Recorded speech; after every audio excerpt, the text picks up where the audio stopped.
Ang oras po natin mga kasipol, 8 minuto bago sumapit ang ika-10 ng umaga.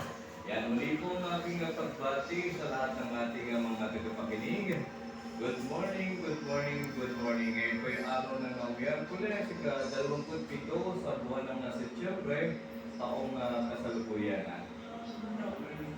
Medyo mainit po ang lagay ng ating panahon ngayong araw. At meron po kayong mapapakinggan na dati po ninyong mapapakinggan araw-araw. Yan, bisita po natin dito sa ating himpilan, DJ King.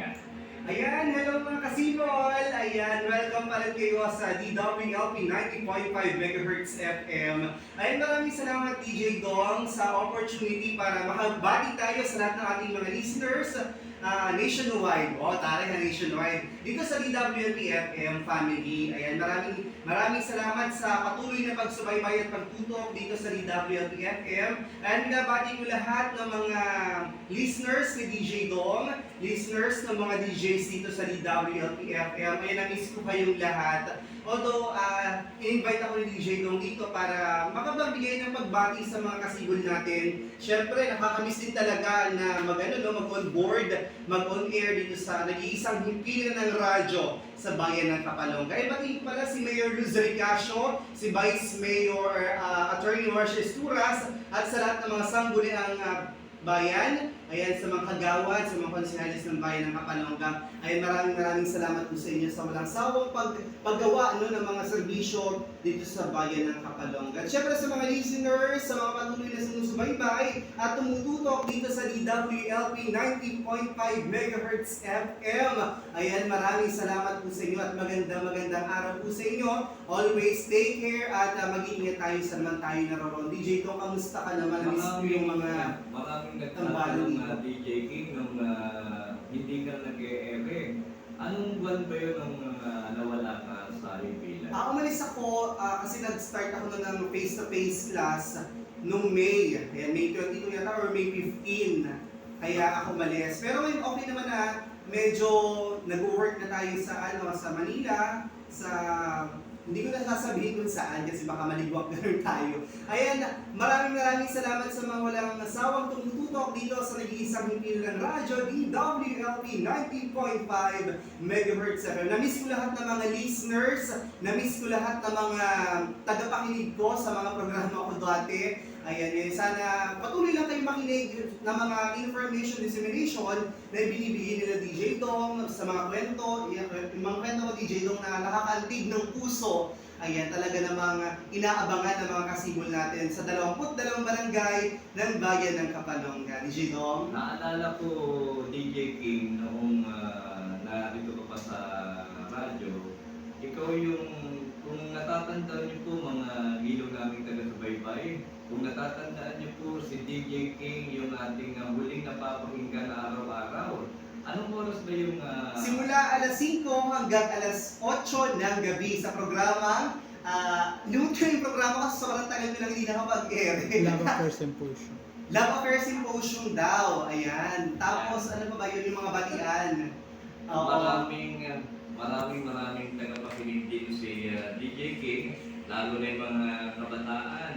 Kasi ang mga kwento, ang mga binabahagi ni DJ King sa mga tagapakinig, parang eksklusibo lamang sa mga millennials o yung mga kabataang tinatawag natin. Exactly, DJ Dong. Ano naman ang pakiramdam DJ King nung umalis ka dito para mag-online class ka sa, di ba sa ano ka pumapasok? Yes, sa Kapalonga College.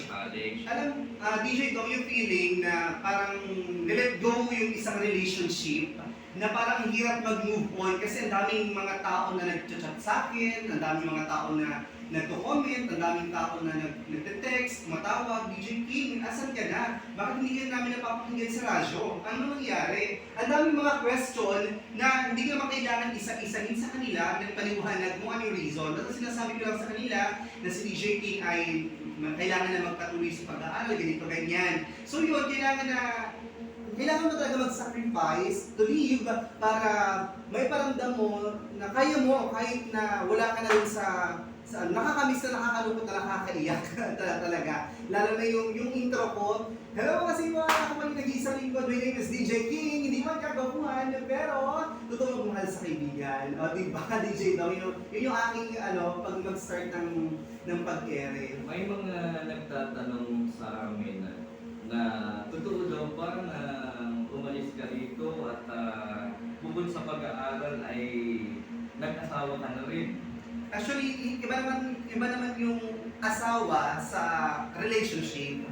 Totoo yung may relationship, pero hindi naman totoo yung nag-asawa na. Okay?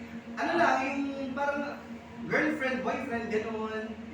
Ibig sabihin, hindi pa totally. totally Kasi di ba DJ no, mag-asawa kayo. pag sinabi natin mag-asawa is totally kasal. Kaya like Andy, kasal na si Andy, may asawa na siya. Pero hindi pa naman siya kasal.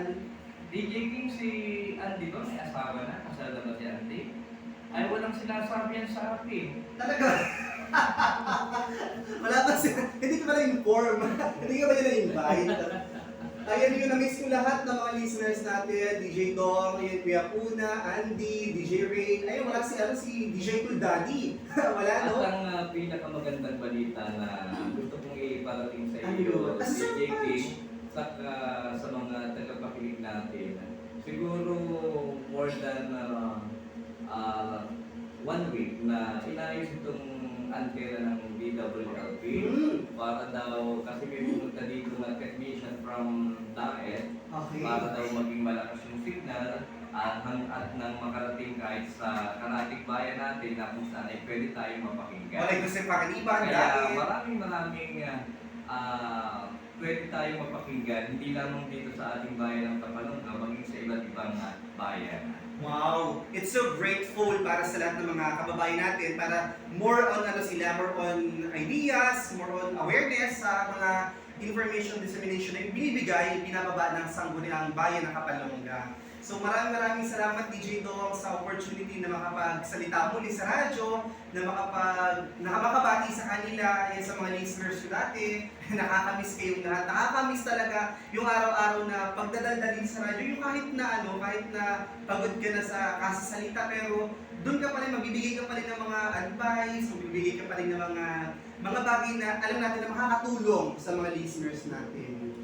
Maraming salamat din DJ King at nabalitaan ko rin na anytime pwede kang bumalik sa LGU Kapalonga kapag medyo okay na yung estado ng iyong edukasyon. Actually, nag-kausap kami ni Mayor Luze Castro about dyan. Mag-kausap kami ng HR, sabi niya sa akin, bago ako magpatuloy sa pag-aaral, sabi niya, anytime naman, pwede kang bumalik dito as DJ, sabi niya gano'n. Pwede kang mag-apply ulit na panibago kasi mayroon ka ng graduate ka na, gano'n. So maraming salamat po sa opportunity na yan. Good luck sa iyo DJ King kung ano man ang iyong pinagkakaabalahan ngayon. At sana isang araw ay muli tayo magkasama-sama dito sa ating himpilan. Yes, Thank maraming you very salamat. much. And thank you very much, DJ Dong. Okay, magbabalik po ako pagkalipas lamang ng ilang awitin. Tamang oras natin, alas 10 ng umaga. At DJ Dong, pwede ba akong bumati? Batiin ko lang yung nag-isang love someone ko, si Baby Anlar Naritana. Ayan, nagbibideo pa. Ayan, love you.